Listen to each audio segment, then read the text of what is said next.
Well, hello everyone, and welcome to the YokeTalk podcast. It is I, the UnworthySeraph, here joined by PastorBoz. How are you, Boz? I'm good. I actually did not see this happening. I couldn't see you at all. You did not see it, but I'm doing good. I'm doing good. Yes. How are you? Are you? I just asked watching us all in virtual reality? I am. I can see you right now. I can see the chat too. That's actually amazing. Somebody, I can't quite read his name, but somebody's on a lunch break in there. Senor McPretzel. Senor McPretzel. Excellent. Well done. For those of you that are listening, audio only, I have my VR headset on because I thought it would be funny. It's quite interesting. I'm not is keep quite it on interesting. The whole time. I'm going to take it off. That would be awful. Anyways, everybody, how is it going? I hope you guys are having an absolutely amazing day today. We are continuing with episode, what is this, 27? 27 of the YokeTalk. Crazy. So it's gonna be insane, guys. We got a lot of information for you guys today. Not only just gaming, but also for the upcoming year, some life stuff as well. So why don't we get into some of the things? The first thing that we have for us is, guys, Star Wars video games. They used to have something and they're about to have something again. And we will talk about that. We also had we had someone message us. We told you guys that, if you guys message us and everything with your with anything you guys want us to talk about, there's a possibility it might be in here. We had somebody come in and they were asking about AR games like Pokemon Go and things like that. And what do we think about them? Is it getting people out of the house? Also, is it doing anything during this specific time in our lives as we're going through COVID as well? And we're going to be talking about that a little bit later as well with something else. Also, Microsoft's ambitious Minecraft. I'm not going to give you the name of it because you may have not even remembered what it is, but we're going to talk about what it is and why it's closing down.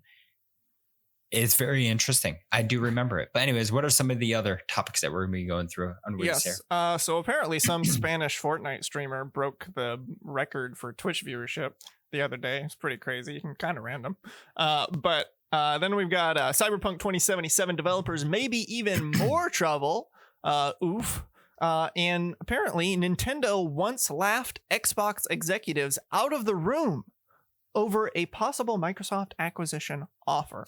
That sounds hilarious. Bad. We've also got some other things coming your way in the form of our life topic for the next few weeks. We're going to be talking about habits. So we're going to start talking about that today. It's going to be great. And then we also have to unveil to you today the YokeTalk core values as we've kind of been discussing them as. We're going to be revealing those and our vision for that as well. All of that, and I'm sure more today on YokeTalk. I wasn't ready to hit the intro. I was like gonna click end, but then I realized that was not what I should have been prepared to do. So here we go. Oh, end.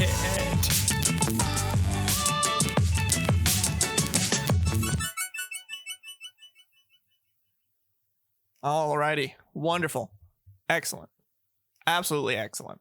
Alrighty. So let's jump right into it. Star Wars video games to now all be branded under Lucasfilm Games name. Now, Boz, you mentioned this to me before we went live. You were like, wasn't Lucasfilm's games like already a thing? And I think it kind of was in the past. I haven't played like a Star Wars game probably in a really long time. And I remembered like opening up, like I had the Phantom Menace as a kid.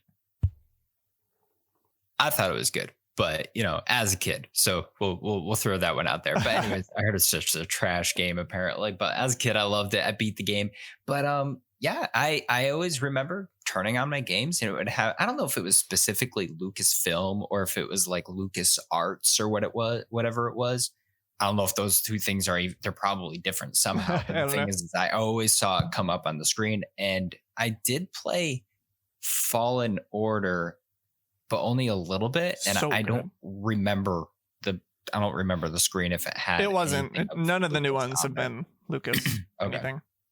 Okay. I don't think. But yeah. So for a while now, Star Wars games have been very exclusive to EA. And so it's a little unclear as to whether or not that's going to be changing.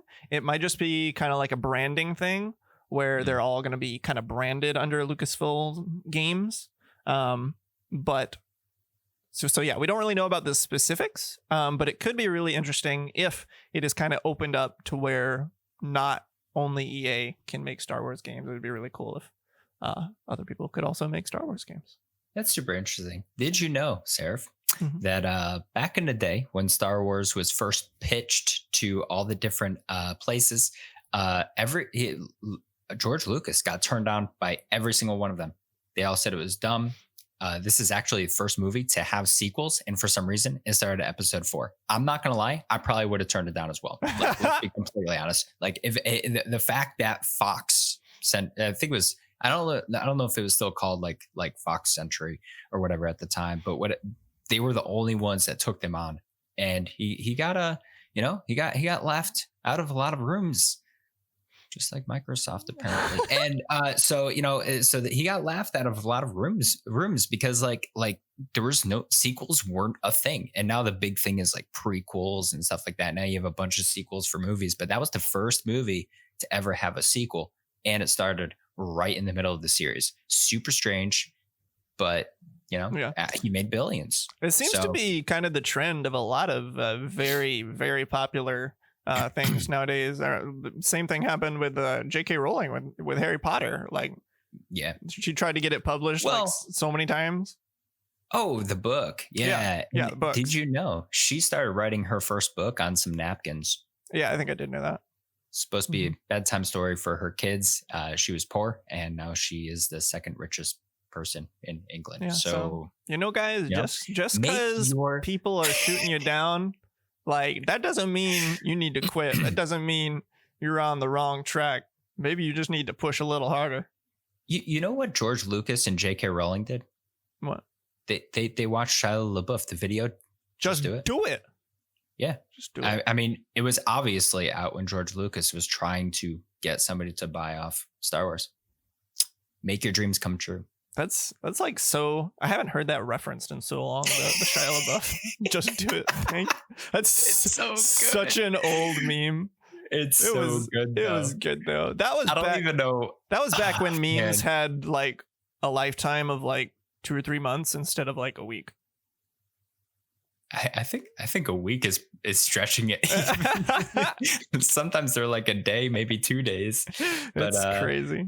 But yeah, so that's interesting. I'm excited to see where Star Wars is honestly going in the gaming future. You have Fallen Order, which obviously is they've already said that's gonna they're gonna have follow-ups with that. They have the new we talked about it last week, the new Lego game coming out. That's going to be the Skywalker Saga, which is going to be completely different than any other Lego game that they've done yet. So I'm excited to see where all these games are going. Obviously, what was it?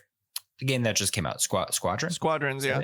Yeah, that game did super well. So I don't see them. This is a good time for Star Wars games because we went through a very strange period in time where every Star Wars game was trash. Or there just wasn't a lot of them exactly for a while. Yeah. So so it's interesting. We'll see what happens there. Yeah, EA's been doing a lot better with them recently. They kind of started off on the wrong foot, I think a lot of people would say, with like the new Battlefront and stuff. But they've been getting it together, been doing a lot of great stuff. The game was good. It was just stripped down from what the old game was like. It was stripped down. Then you had the weird, like the what was it?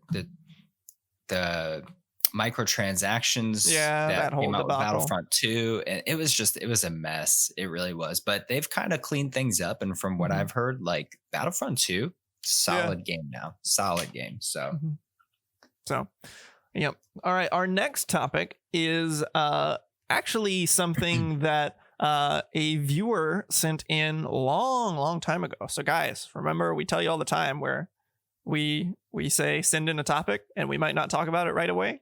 Well, this person sent in a topic months ago, like shortly after we started the podcast, and we kind of kept it in the document we're like, maybe we'll have an opportunity to talk about this someday. It doesn't seem super relevant right now, but maybe there'll be an opportunity to talk about it. So the question was sent in by Vic Sigma. Shout out to him. Don't know if he's here, but says it's not really a current topic, and he understood that as well at the time, that it wasn't really a current topic. He says, but it could be entertaining nonetheless. What do you think of mobile AR games like Pokemon Go that are designed to get gamers out of the house and into the sunshine? So before we jump into the kind of more current developments of this genre, I guess first let's talk about like, what do we think of AR games? So Boz, thoughts? For me, okay, Pokemon Go, let's be honest. Every single person that ever played Pokemon played it for a day. At least, I'll say that, at least a day. I had it for a while. I had it for a few months. I've re-downloaded it from time to time, but I never really got into it. There was one time I remember when it first came out, myself and my wife, we went out to the town green, and everybody was out there. There was like 300, 400 people just walking around the town green, walking, catching things. There's a Growlithe over here. There's this over here. Nothing really good was popping up, but it was still fun to do because it was day one of it. And so we had a really good time that first day. But then after a while, it died down a lot, you could see. And I still remember, like, it was almost a year after. There was this one kid, and I knew what he was doing. He was always at the same tree, which was a gym on the green, and he was always there. And I would watch him like playing Pokemon Go. I would just drive by, but he's still there. So, he may still be there now. I don't know. So legend says he is still there to this day. Legend says. Only now he's wearing a mask. Feels bad. But for me, it wasn't, I don't know. It wasn't my thing. Like, I tried Wizards Unite. That fell flat. Let's be honest. That the Harry Potter one, that was bad. But anyways, I don't know. It never got me out to go walking. It didn't. No? If I wanted to play something, I normally would sit down at my PC, take out my Switch. I don't know. If I'm going for a walk, I'm probably just going for a walk. I don't want to be staring at my phone while I'm going for a walk. That's just, that's my thing. Like, I don't know. And I see how it can get people out of the house. I think it more helps people that are already exercising to have something else to do, opening up their eggs or whatever it might be that they're doing at the time. And so I think that's fine. But for me, honestly, it didn't hit home. I thought it was going to be really cool. And it was for about a week. And then I think it could have been. That's my thing with it, is like, it could have been better. I think done right, AR games like Pokemon Go could be really cool. My thing with Pokemon Go, and maybe they added it now, I don't know, but when it first came out, like, literally all you could do was catch Pokemon. It was like, this is the only thing to do. There was battling in gyms. And I think I don't know if they ever did it. They were talking about it for like 2 years. Is trading a thing now? I have no idea. Like, that was one of the biggest things about the game. Like, I had Pokemon Blue and Red. All I needed was another Game Boy so I could start trading Pokemon so I could get all of them on my blue version. That's all I wanted, in life. Yeah, it's a big thing. It could have been a lot more. There could have been a lot more. I'm not sure how far the game has progressed now, but I think done right, AR games can be really cool. But I, for one, was not really on the Pokemon Go train. I never played it at all. Didn't even download it once. I've never been a huge Pokemon fan either. So I played Pokemon Diamond once. I think I've talked about this before, probably. Played Pokemon Diamond once. It was like the first Pokemon game I'd really sat down and played. And you didn't like it. Played through the entire game in like 2-3 days. Got to the end of the game, beat the Elite Four, and then there was one more person after the Elite Four, and I lost to them. And that was the only time I'd ever lost in the entire game. And I was like, all right, I'm done. So you probably had, because to be completely honest, like, like most Pokemon games. Well, I shouldn't say that because I only played Red and Blue. So I shouldn't say most. Red and Blue, you had to grind a little bit. Like I remember getting to the Elite Four and like they were super difficult. And then what I did was I got my Blastoise up to level 100. And once I did that, all I need to do is use Blastoise. And everything else just didn't matter. So I don't know if they've changed that at this point, but I haven't been on the Pokemon train since Red and Blue. As far as I know, the formula is very much the same, which I'm not really a fan of, but I get why. I did hear Sword and Shield were super easy. I did hear that. Yeah. So they added some things. It's not necessarily my cup of tea, especially the AR part of it. But anyway, back on topic to the AR. So the more current AR developments of these kind of games that we wanted to touch on today is one, the first being we'll stick with Pokemon Go for now.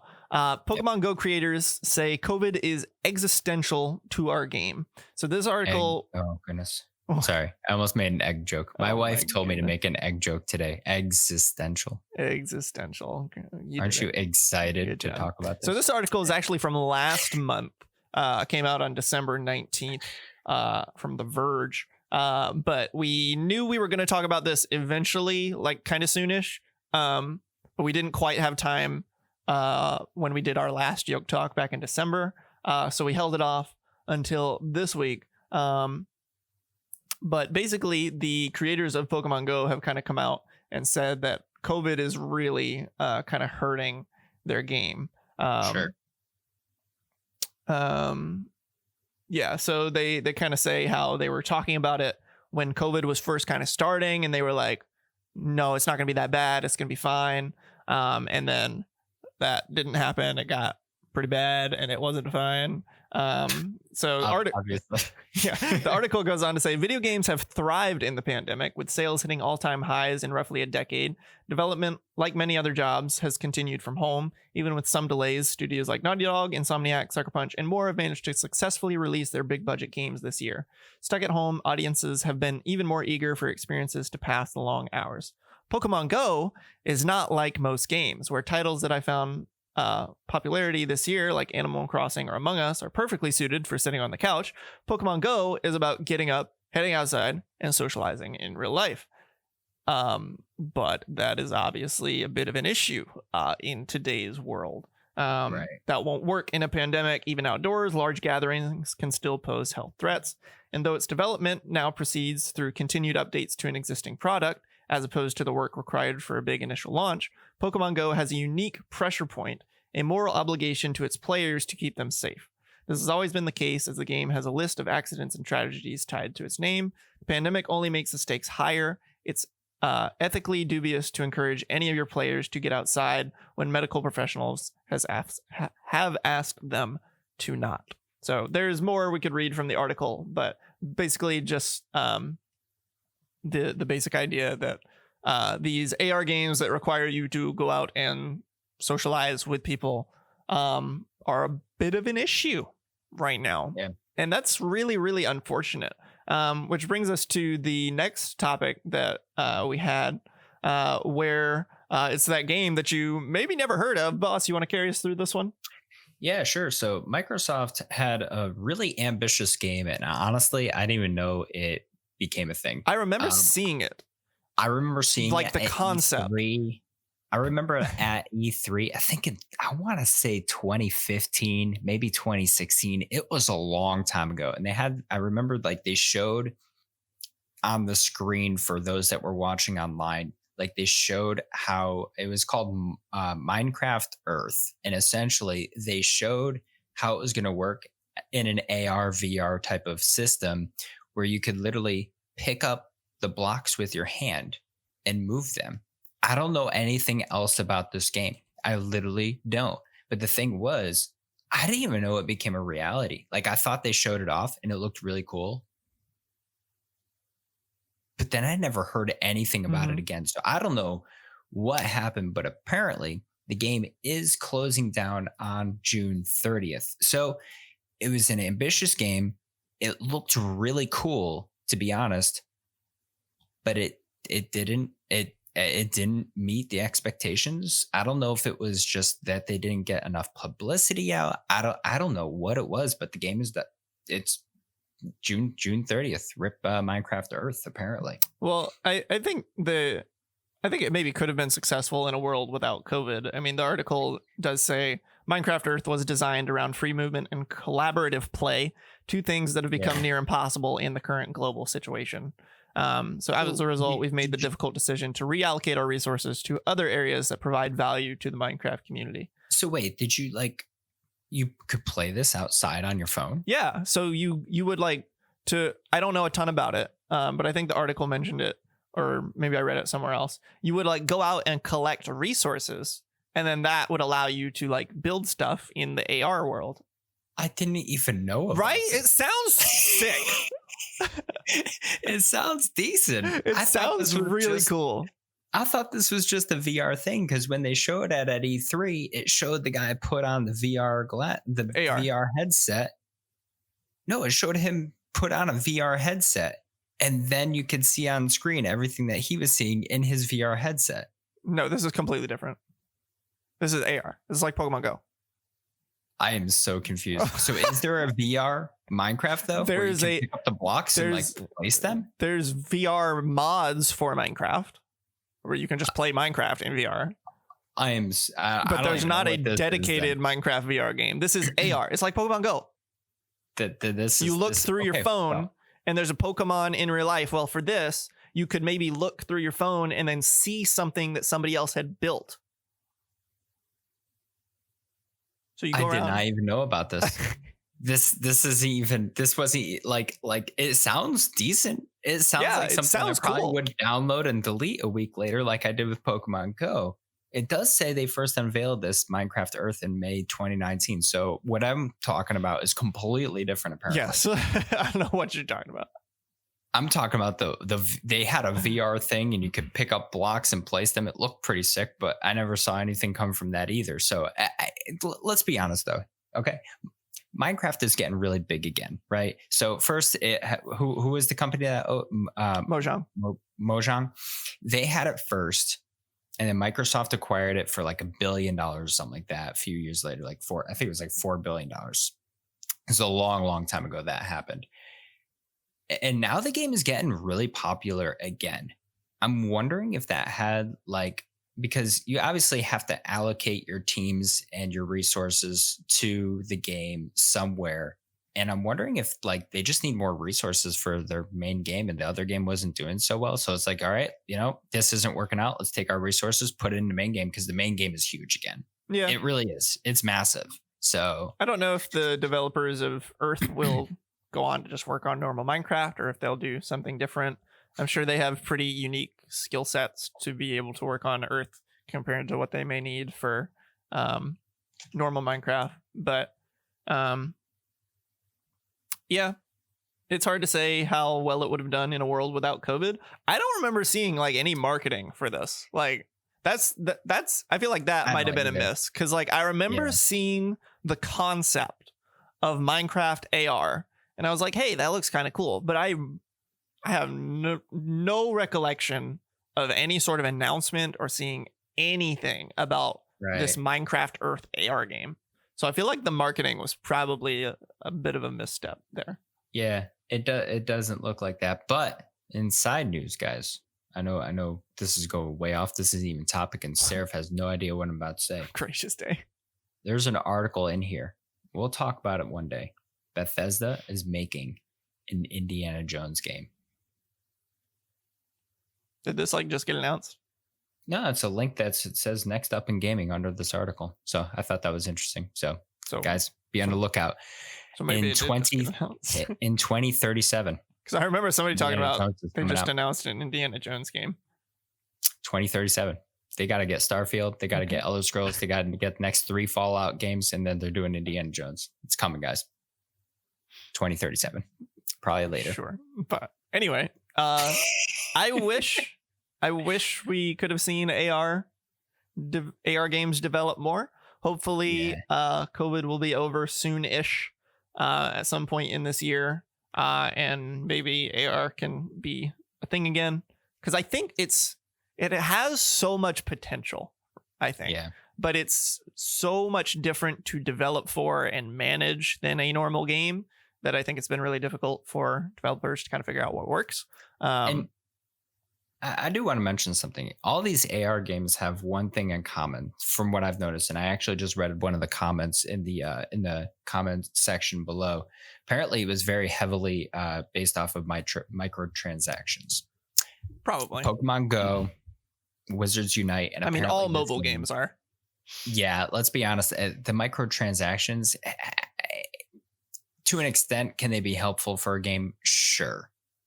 But I think there comes a point in time or what it's used for can really hurt games. And I think that's part of the reason why the mobile AR games aren't doing as well. I'm not saying COVID obviously hurt a lot of people with this. But I think the any game that has microtransactions usually turns me off to it. Just my personal thing. Yeah. So. All right. Well, moving on, we've got a few smaller topics to kind of cut through real quick for you guys. A Spanish Fortnite streamer, TheGrefg. You thought Ninja was good. You thought Ninja streaming with Drake was popular. Thought he was No. This GrefG guy, he's the bee's knees over in Spain. Because he set an all-time Twitch viewership record. Wait, before you get to the record. Let's say the last record. The last record was Ninja. You guys know Streaming Ninja, with obviously. Drake. Streaming with Drake. This is a big deal. 635,000 people back in 2018. Seraph, reveal the new number for this guy I've never even heard of. This GrefG guy was... He had over 2.4 million viewers.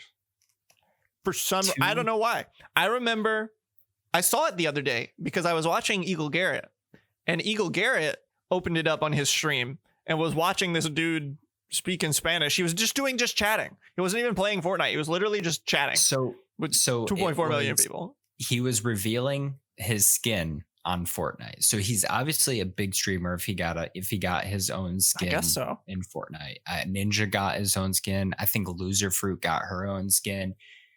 And so this guy was getting his own skin. And so a few days ago, he decided to stream like the countdown to when he got his own skin. 2.4 million. Apparently it blew up. That's a lot. Listen, that's a lot of people.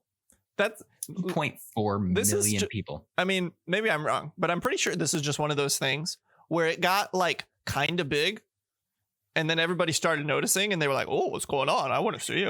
And then it just snowballed. There is a good chance that happened. Let me put this into a little bit of perspective. I got to do some pastor maths here real quick. Here we go. Hold on. So he had 2.4. I mean, it's like 4 times as much as Ninja's. Okay. Now, it's not a big number, but you need to put it into perspective. This is, I think if I'm reading this right, this is 5% the population of Spain.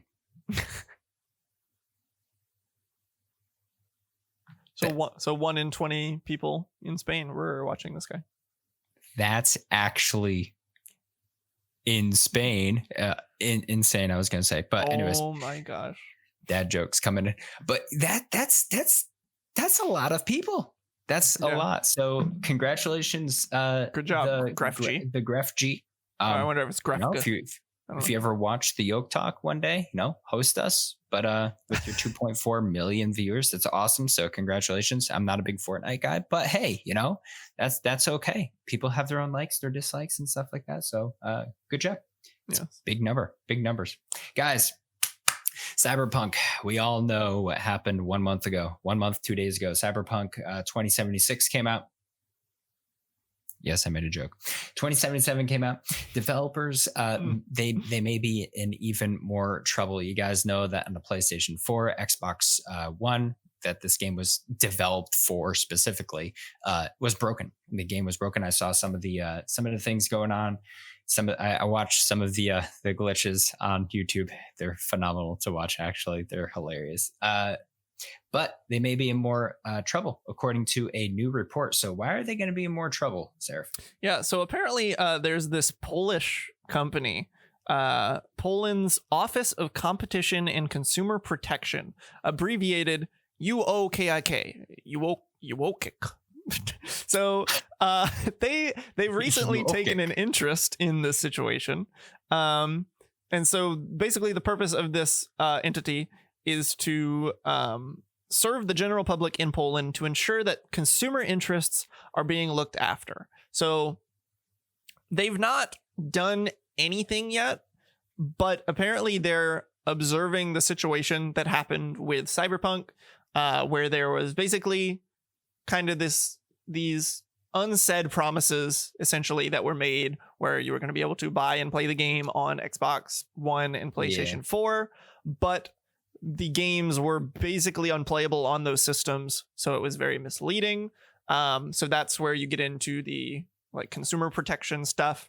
So it looks like they're just kind of watching it for now, and they're seeing kind of how CD Projekt Red reacts to this, and if they are going to make the situation better. If things do not improve in a timely manner, then this organization may take action against them and could fine them up to 10% of the company's annual income, which is insane. That's a lot of money. That's insane. And that's not even the game's income. Yeah, that's the annual income of the company. That's ouch. Insane. So they better be not sleeping for the next 2 months to be able to get things straightened out. I've never even heard of UOKIK. To be completely honest. And I don't know where the U came from. It's Poland's Office of Competition and Consumer Protection. Where did the U come? That's a good question. There's not even a U in that whole entire thing other than the U in consumer. That's the only U in the And why is it K's instead of C's? Maybe okay, it's probably Polish. Probably. Probably Polish. Yeah, okay, that makes sense. Yeah. So that would make sense. But I'm still I've never heard of them before. We've had train wrecks of games before where consumer protection has had to come into play. But I've never heard of them. Not really on this scale. Huh? Not really on this scale. Yeah, that's true. This has been a hyped up game for about 10 years now. Because like there's that, and then like it's not just that like the game didn't live up to expectations. It's that like the game was basically unplayable. So like you bought a potato. Like yeah. That's the unfortunate thing. Somebody said, do you think that CDPR is going to get shut down? I don't think so. No. 10% of someone's annual income is a lot, but I think they're going to do their best to try and, they've already said even before this threat came out that they were going to try and make the game playable and better. They have patches coming out. They have patches in the works. Only thing I would be upset about is if this game gets Game of the Year next year, because no game should be this trash when it comes out and then get Game of the Year next year. Yeah. Last of Us 2 unless they do a complete make the game gonna get Game of the Year. Insanely good. No, because I don't agree. When you come out, you should have a playable game. Yes, I agree. The Last of Us 2 is playable, but nobody liked the game, which is why everybody said rigged. So I think I'm upset. We'll see if this gets Game of the Year. But anyway, I think they're going to buy it out. Last tiny topic we have for today, before we move on to other things, is apparently Nintendo was once laughed out of Microsoft. Laughed. Huh? Or sorry. Yeah. Nintendo once laughed Xbox executives out of the room over a Microsoft acquisition offer. So apparently back in the day when Xbox was still kind of new to gaming and just trying to get into it, they were talking with like so many companies trying to like get exclusives and partnerships and stuff like that. I know the article mentioned a few, I believe. Yeah. So Microsoft tried to acquire companies like EA, Midway Games, Square Enix. So they were like kind of looking around, seeing like how they could like grow their gaming company. And apparently they also got a meeting with Nintendo and tried to pitch New Nintendo why it would be a good idea for Nintendo to be acquired by Xbox. And the article says that they basically just laughed at them for the entire meeting. He said, imagine an hour of someone laughing at you. That was kind of how the meeting went. So I give props to Nintendo on that one. Now, here's the funny thing. You give props to Nintendo? Yeah, for laughing somebody out of the room. I mean, listen. That wasn't very nice. but here's the thing. Okay, Nintendo is a very interesting company because they had this happen. But so when did Xbox actually come out? It was during the PlayStation 2 era.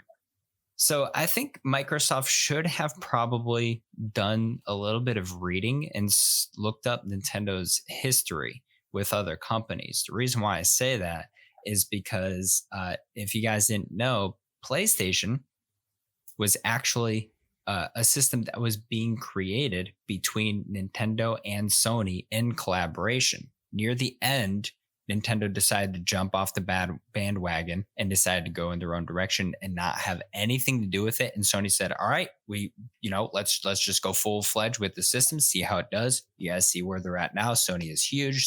PlayStation 5 is already out. So I feel like if Microsoft just did a little bit of reading, they should have been like, yeah, we probably shouldn't try to do I mean, just because it didn't work out with PlayStation doesn't mean it couldn't work out with Xbox necessarily. But like, I feel like at this point, Nintendo was already very well established. Nintendo's been around for over 100 years. Yeah, now. But like established in gaming. Yeah, well, that's true. Yeah.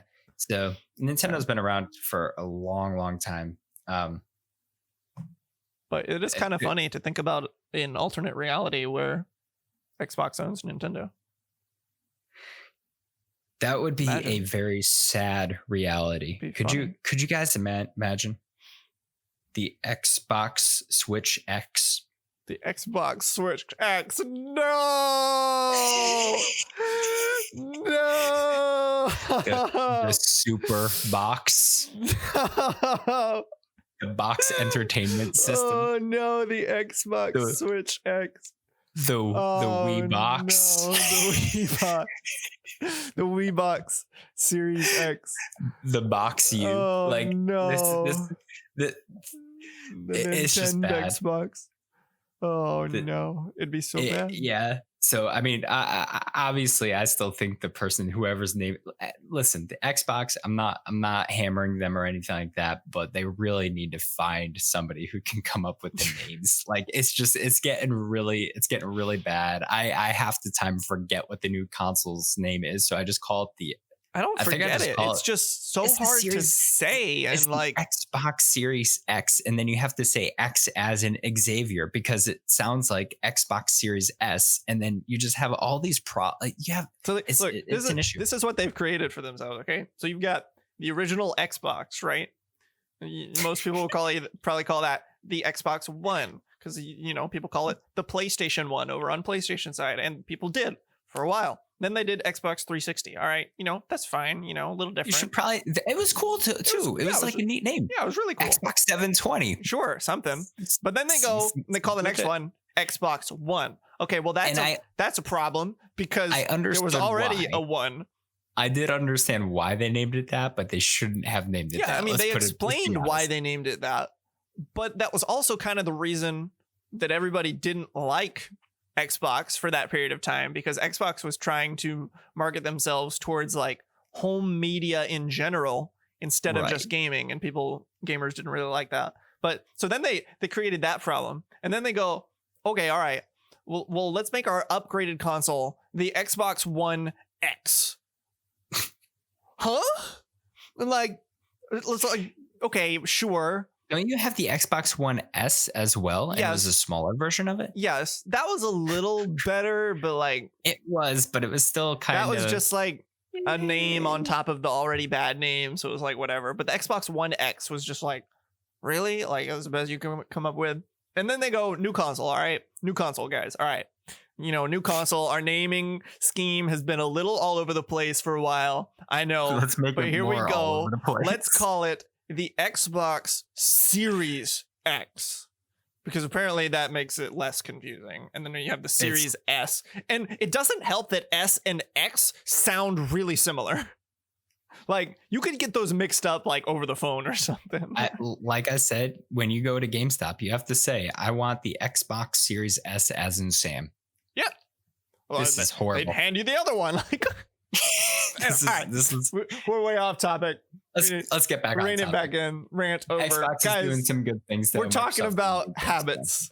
We're talking about habits now. So we thought in the new year, 2021, beginning of the year, people are trying to start new habits with New Year's resolutions. So we thought, hey, it'd be a really good time to talk about habits here on the YokeTalk. So we kind of wanted to open it up kind of simply this week, not get like super in depth with habits, but just kind of scratch the surface a little bit, talking about what kind of good habits that we have in our lives and how we personally build habits. Because I think everybody kind of has to develop their own strategies for kind of building and maintaining habits. So I thought it'd just be good to talk about kind of our perspectives on our habits, and we'll go from there. We'll see where the conversation goes today and in the weeks to come about habits. So, Boz, what kind of good habits do you have?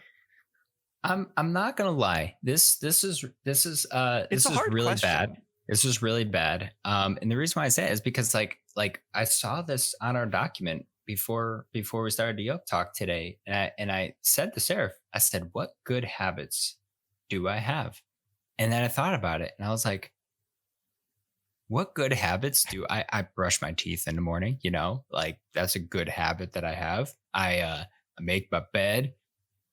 I normally make my bed before I go to bed. I'll be completely honest. Like I'm about to go to bed and then I make it so that you can get in and be comfortable. But I probably could just do it in the morning. It'd be a lot better. But half the time my wife is still sleeping when I get up for work. So like I think for me it's a little bit, and this is not going to sound like a habit.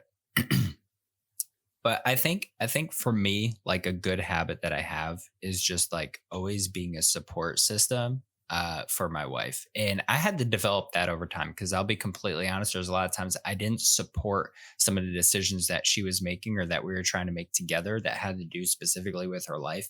And the reason why was because like sometimes I just thought, it was a bad decision. But I realized over time that, there are certain things that I definitely need to support her better in. And so I made a habit of making sure that, I have a right mindset about it, that I think about it and I support her in what she is doing in life. And that doesn't mean that we don't have disagreements or anything like that. I'm not saying that. But so it's not really a habit, I wouldn't say, because a habit is different. Like I have a bad habit, right? I bite my nails. It's the worst habit in the world. And my wife has been trying to get me to break it ever since we met. I've been doing it since like kindergarten. And I don't know if I'm super stressed or what, just all the time, which I mean, it's just good, probably, but some of you know my life, but but the thing is, yeah, I don't know if like I have a good habit. Like, I try to exercise every once in a while, but it's not a habit. I don't like go to the gym. I don't go for runs. So I don't know. Yeah, it's definitely a really hard question. I had to put a lot of thought into it as well. I wrote some down. These are things that I feel like maybe I don't do them every single time, but I feel like I keep up with them really well to where like even if like I get off track a little bit on them, it's easy for me to get back on and keep doing it. So starting like first thing in the morning, I try to read my Bible and pray a little bit every morning, even if it's just for like 10-15 minutes. I'm fairly consistent with that. Sometimes I'll get out of the habit a little bit, but then I get back on. Something I started doing recently that I mentioned a few weeks ago, I think. So I started brushing my teeth at night as well as in the morning. So just little things, little improvement that I made to my oral hygiene, but definitely a good thing. Super little thing that I wrote down is I drink orange juice every morning just because I love orange juice. It's great in the morning, and orange juice pretty good for you. So there's that. I made a habit when I first moved down here to Virginia to eat breakfast. Like I made sure and like to cook an all out breakfast. Like I was cooking eggs. I was putting ham in there sometimes. I was making omelets. I was going ham on it. But no, for real. Like I was like making big breakfasts. I would do like 4 egg omelets, like big breakfasts. And then I just stopped one day.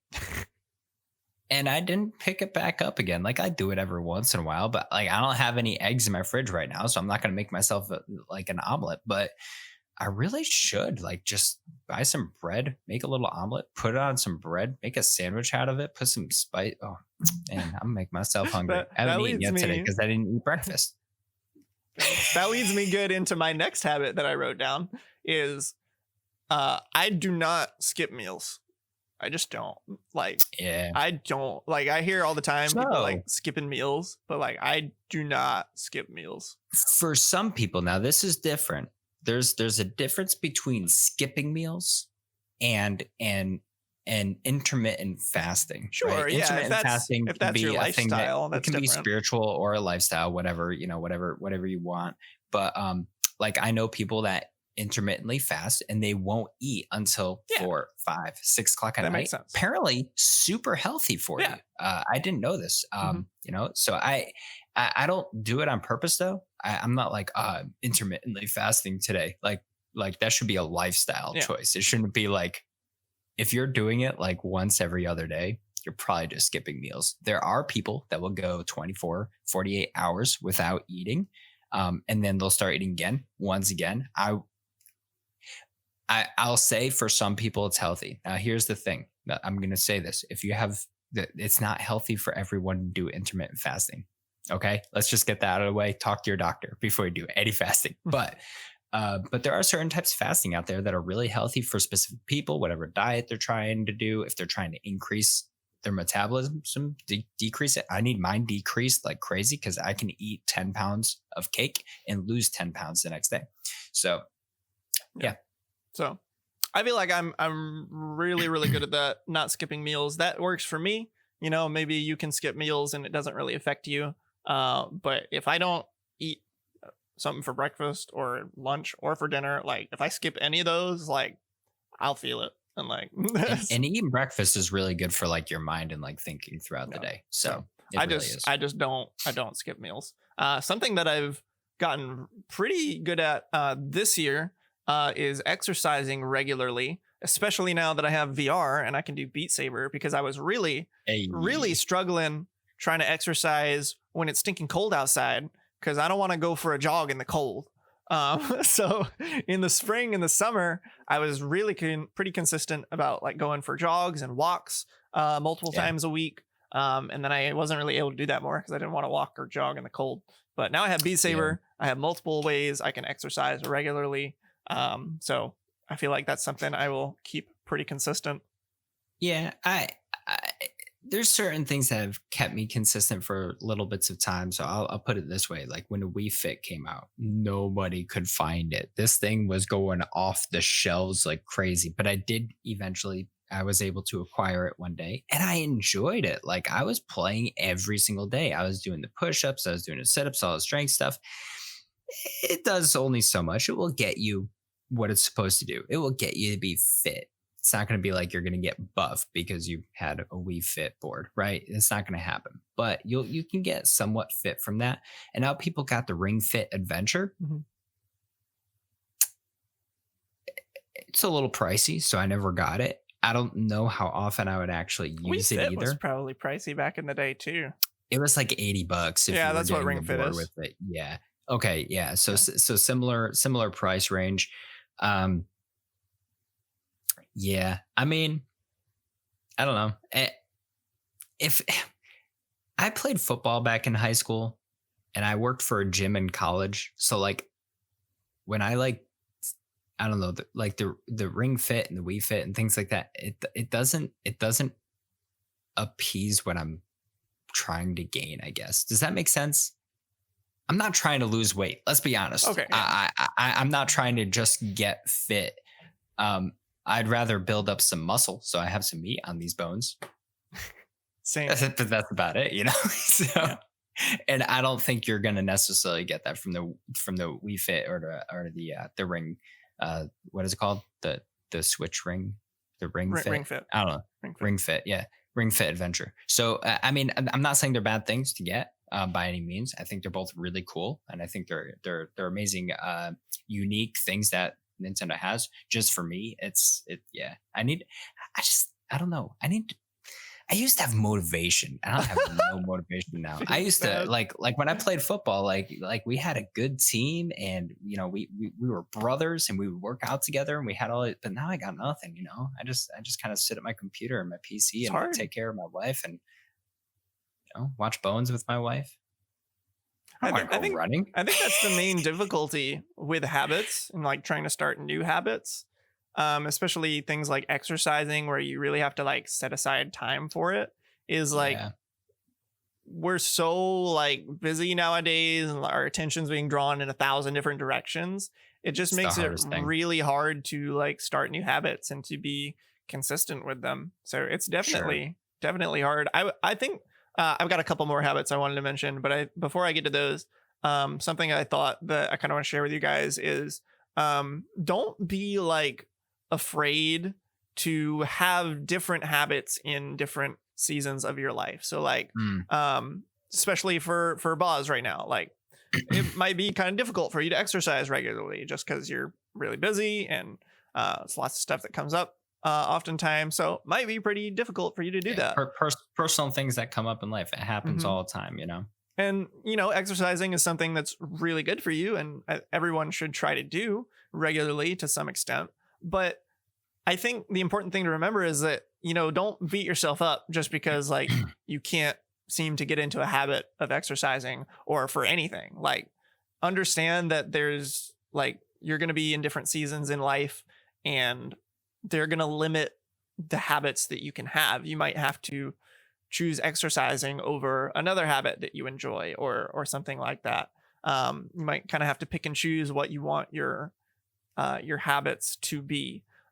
Exercise is definitely one that you should prioritize, I think. But I would probably just take peace knowing that like it's okay if like your habits change every once in a while. Obviously you want to keep doing the good ones, but kind of like I said with exercising, just because you're suddenly not able to exercise regularly doesn't mean you should just like give up on it completely or beat yourself up about it or anything like that. Just kind of understand that your habits are kind of always going to be changing, and that's okay. Like, I know for me, like I would get bored if I just had the same habits for years and years and years and years. So like I like that kind of mixing things up, changing things. So and some people really like the routines that they've been doing for 50 years. If you like your routine, go for it. If that works for you, that's okay. Go for it. So a couple other things that I do. I just started doing this year.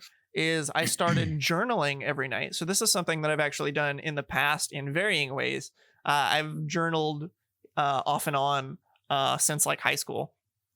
But something that I started this year is I got one of those little 1 line a day 5-year journal books where you do every single day, and then it has the like January 1st has a page for 5 spots for January 1st. And so first year you do the top one, and then you go to the next page January 2nd. But then next year you come around and you're writing for that year right under what you wrote for last year. So that's really cool. As you go, you can like look, what was I doing on this day a year ago or 2 years ago? So kind of cool. And it's literally like 5 lines that you write every day. Neat. So like it's super easy to do. Takes me less than 5 minutes. I just do it every night before bed.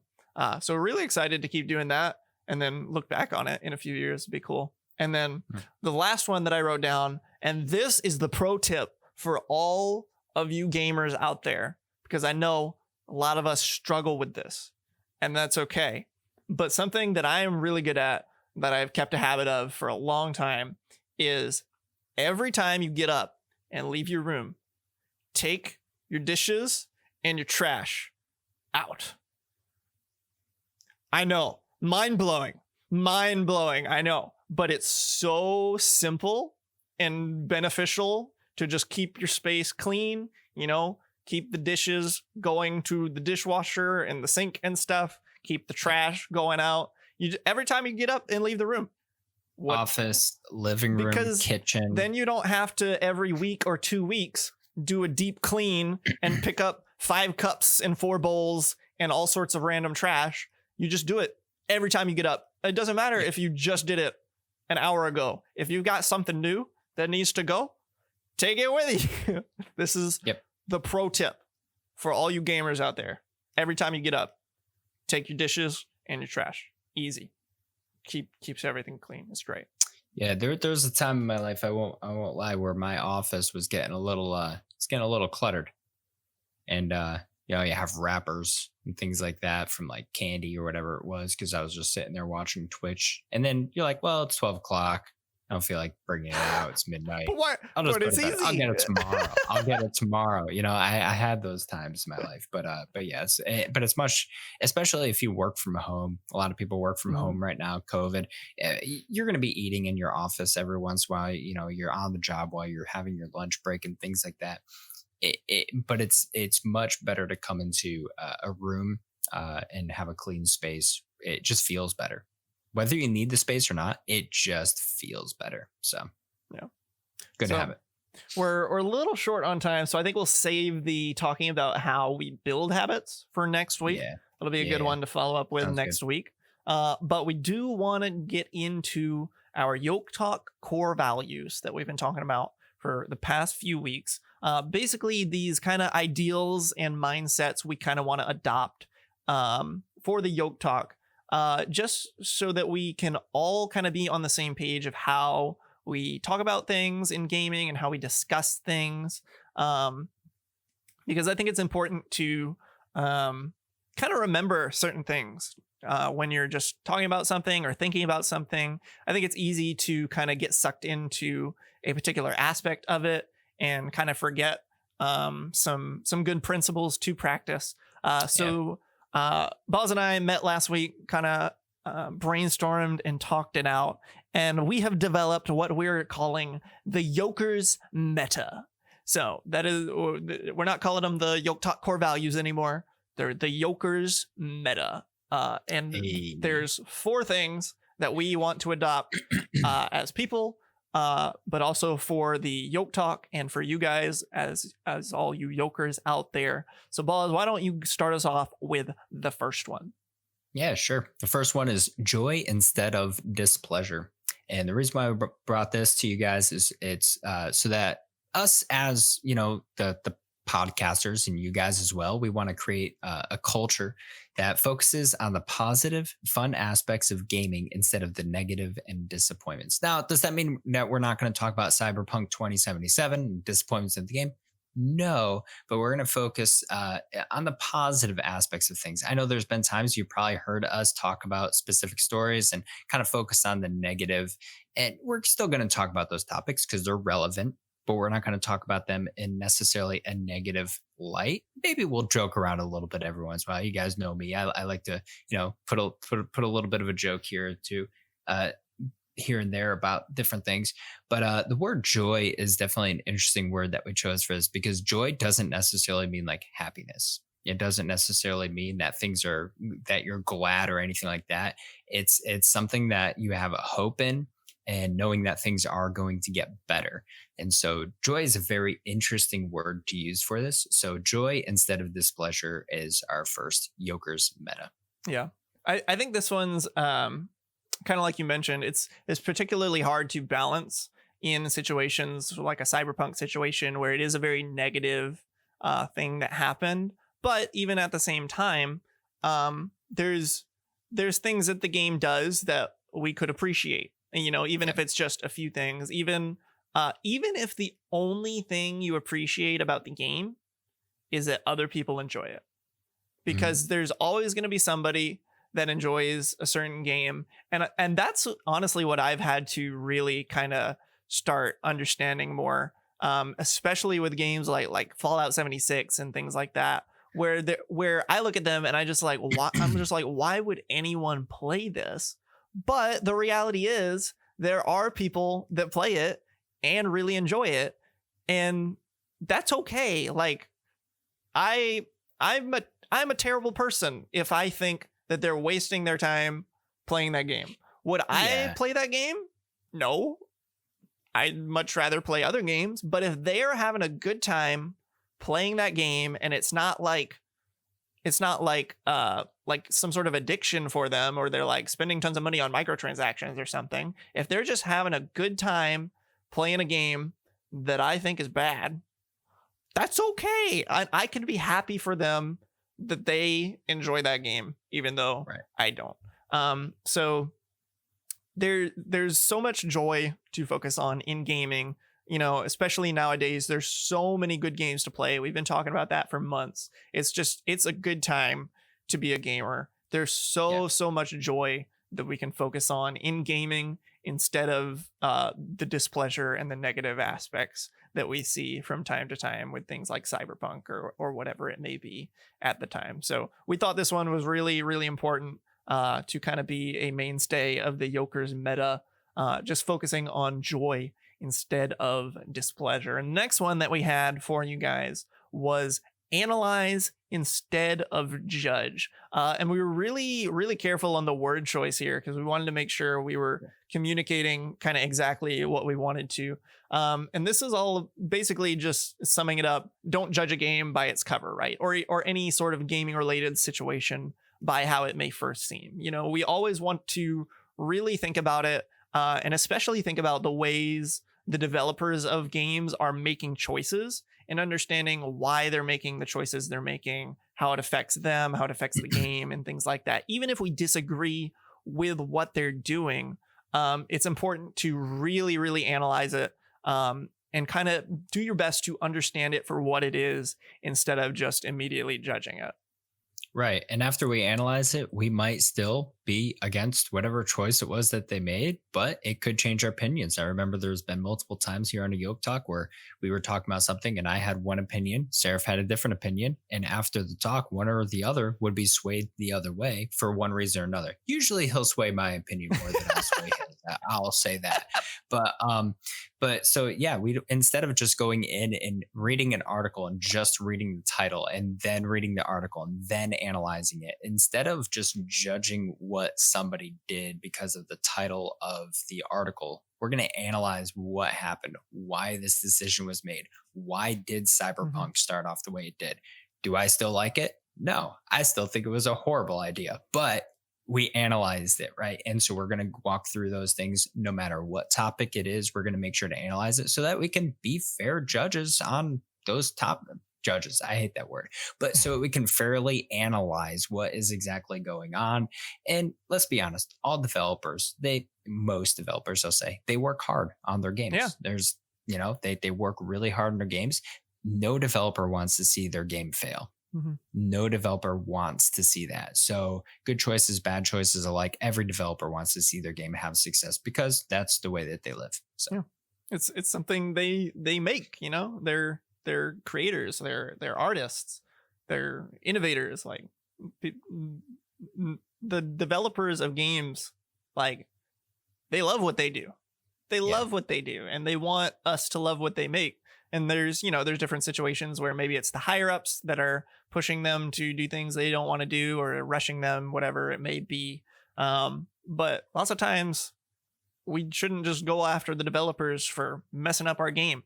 I think that's something to keep in mind too. If it's like a live service game, I know Destiny just had its Beyond Light patch, and very, very controversial because they like removed a lot of stuff from the game.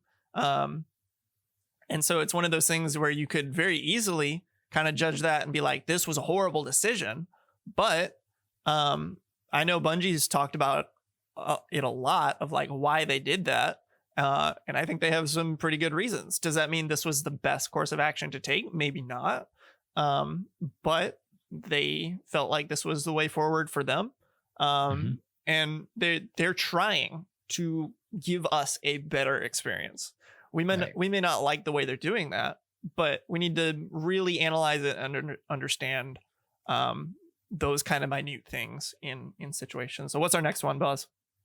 Yeah, the best one is being mindful instead of careless. Be careful in the way you talk about game, understanding that others may really enjoy it. This kind of ties in with what we were just talking Yeah. about. I know I'll rag on Fortnite I do a it too. little bit. I think there's a lot of people that do, but we want to try to be mindful that there are people out there, and usually I'll do it in a joking way. But the thing is there are people out there that really love Fortnite. There's a lot of people out there that really love Cyberpunk 2077. There's a lot of people out there like myself that loves Skyrim, even though it's been out since 2011, right? So there's going to be different games of different that people enjoy, and so like UnworthySeraph was saying before, a lot of people like Fallout 76, and he was saying, who am I to judge what they enjoy, what they, where their time, where their money is going? Because most of those people don't understand Warframe, yet he loves Warframe. Yeah, he's in love with that game. But once again, me and him, we have a difference of liking in video games. I love Final Fantasy 14. I think Warframe is okay. I wouldn't put my time into it by any means. I might play it for like 5 minutes every 5 years. That's about it, though. Like, it's about time for another 5 minutes. PC. It's about time. Maybe another year or two. But the thing is like, I don't enjoy that game necessarily. So we have a difference of opinion, but that doesn't mean that, we can't talk about it, be mindful about each other rather than being careless and making sure that it's all about building relationships. We're all gamers here. Build relationships with people. It doesn't matter what you like. It doesn't matter what you dislike. Building relationships with one another. That's one of the metas that we are bringing to you guys from the YokeTalk today. And that leads really, really well into our final one, which is co-op instead of solo. And we thought this was a really, really great one to have in general, but also to be kind of the thing that just kind of brings it all together with the YokeTalk, very in the theme of that games in life are just better together, I think, even if it's a solo game. Yep. Like the way you talk about that game with other people and experience it with other people. I understand some of you may be like super into single player games and you just want to sit there and play the game by yourself, and like that's how you enjoy games, and that's fine. That's great. But I also think that there's social experiences that you can have even if you are a single player gamer, whether it be like online forums or discords talking about the game that you love, or sharing memes about it, or whatever it may be. Games in life are always better together. We have more fun together. We accomplish more together. We make each other better.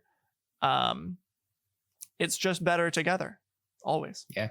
And specifically for life, and I'm gonna kind of throw this out there. Gaming, I love gaming with other people. I love gaming alone. You guys know me. The Legend of Zelda is my favorite games of all time. I don't play with other people. I just play, but I'm a part of communities that like the Legend of Zelda and stuff like that. Started speed running again, by the way, UnworthySeraph last night. So oh goodness, here we go again. We'll see what happens. I have the right version of the game this time. But here's the thing, like life specifically though. There's so many people that struggle with different life issues. They struggle inside of their job. They struggle with their marriages. Maybe they're struggling with their family. Maybe they're struggling with depression or anxiety. And so many times something that we all do is we isolate. Mm-hmm. A lot of us, we run away from our problems or we isolate. And it doesn't even have to be something that you're going through a depression. We all have a tendency to isolate. But I really like what Pastor Susie had said a few weeks ago. If you think about it, when we isolate ourselves, we're putting ourselves through a specific type of torture. Excuse me. There's actually there's a torture called what it's called. It's called I can't remember, but it's specifically isolation. Like it's a form of torture. So literally there are times in our lives that we actually torture ourselves by isolating. I'm not saying isolating and having time for yourself is a bad thing. I'm talking about when you're going through those really deep problems and you feel like nobody else can understand you, that nobody else has ever experienced this in their whole entire life and nobody is going to be able to talk to you about it. I promise you, somebody else can talk to you about it. Somebody else can help you with whatever it is that you're dealing with. Somebody else has probably felt the same way that you have, more than likely. I'll say there's going to be very few people in the world that has had their own experience with the billions of people that have lived on this earth. And so I encourage you, do life together. If you're going through a problem, if you're struggling with something, bring somebody in that you trust, that you love, that you know can help you through a situation. I promise you, it is something that will help you over time. Might not help overnight like that, but I guarantee you that isolation is only going to lead you down into a pit of despair. Make sure not to isolate yourselves. It is okay to reach out. It is okay to talk to other people because life is better together. I can promise you guys that. Fantastic note to end off on. I really love the Yokers Meta that we came up with. Guys, we put a lot of thought into this, and it's on screen now. We might have this every week. It's getting a little messy down there with a bunch of different things, so I might make that look a little different or change it in some way. But I thought it would be cool to just kind of have them rotating on screen. So there you have them. We've just, again, in summary, we've got joy instead of displeasure, analyze instead of judge, mindful instead of careless, and co-op instead of solo. Guys, this is the Yokers Meta that we are going to be doing our best to stick to, both in life and here on the YokeTalk. And we would encourage you guys to do the same with your lives and how you talk about games in general. So yeah, it's pretty great. We went a little bit over today. We had a lot to get through. That's all right. So we'll be back next week. I know I've got a good bit to talk about. I've been playing Age of Calamity finally. So been having a lot of fun with that. Dude, I'm in chapter 5 of that game and it's so good. I just unlocked 2 more people. I won't say who they are. Don't. I am, but one of the weapons in this game, it's so I'm excited to keep playing. It's been good. The weapon is just perfect for this character, and I love it. And it's just, oh, it's so good. You get them in chapter 5 or 6, 1 and 2. It's just, oh, it's perfect. But something else, guys, that I've been doing, because we go over what we do a lot at the end of the YokeTalk, and I'll do this really quickly. I've always been interested in speedrunning A Link to the Past. It's my favorite game of all time. I love the game. It's been my favorite game since forever. I just love the game as a whole. And I tried speedrunning it a long time ago. And then I realized as I was watching other speedrunners, in the no major glitch category, I couldn't actually do one of the things that they do. They don't call it a major glitch. I don't know why. It's a pretty big glitch, but I couldn't do it because I didn't have the right game. Now I do. And I can do the glitch. I don't get it 100% of the time, but I do get it. And so I started practicing again. So you guys might see some streams coming at you with some speed running tactics. Here we go. We'll see how that goes. Hey, listen, I got through well more than half the game last time. I was in the Ice Palace. I had like 2 more temples left, and then that stinking Ganon's Tower, and then I was going to be done. But then I just stopped speedrunning completely and I forgot everything. Oh, goodness. We're back at it. Guess we'll see where that ends up. We'll see. Probably nowhere. Feels bad. I believe in you. You can do it. Don't judge me. Guys, analyze it. That's going to do it for us today. We're way over time. We need to wrap things up. You guys have been amazing. Thank you for being here. Thank you for being Yokers. And we hope that this is just a fun time of your week, because it's a fun time of our week. It's great. We still don't know about time changes. We've hit a little bit of a obstacle. We'll keep you updated. We'll see. We'll see about time and day changes. But with all of that being said, everybody, we hope you all have a fantastic week. Thanks for listening. Thanks for watching, whatever it is you're doing. And we will catch you guys next time. Take care, everybody. See you guys later.